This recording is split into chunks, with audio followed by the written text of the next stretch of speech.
За, мядаг хүүхэн, а? Чи ч одоо энэ хүний газар эзэнгүү алдуулмал хариулаад идэх ч одоо ямар учиртай вүлээ, а? Эзэнгүү мал гэж хинээс дуулсан юм?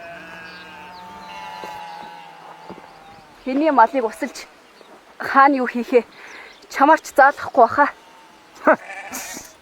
Чи одоо нэг муу хөгшний тогоог бариад халуун суманд чанагдж байгаа хүүг нь хүлээд суухаар манай энэ муу мөнхөөг төвшүүл хожим нь надад л талархан да.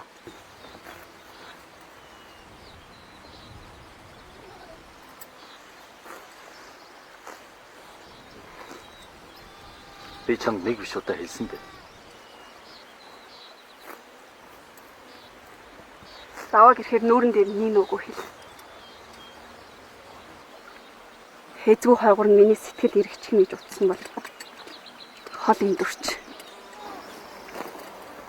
Манайхан дайнаас бүтэн ирэхгүй. Ирсэн ч аадрын мөндөр шиг амьтад ирнэ.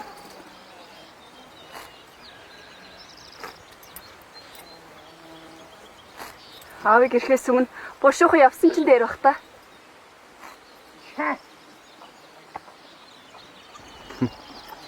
Хөгшин залуу хоёр. Их хөөрч баг шүү дээ. Харин тий. За, мал сайхан тогтлоо. Захаад. Хотонд хэрийн баахаа эргэлдээд. Хороогоор хэрэг шувууг ваглалдаад. Хөгшин залуу хоёр ч зүдэг шинжтэй дэгэ. Та минь тэгээд хотоо манаж дөнгөх нь үү? Болохгүй бол дүгэн нэрч туслах юм уу?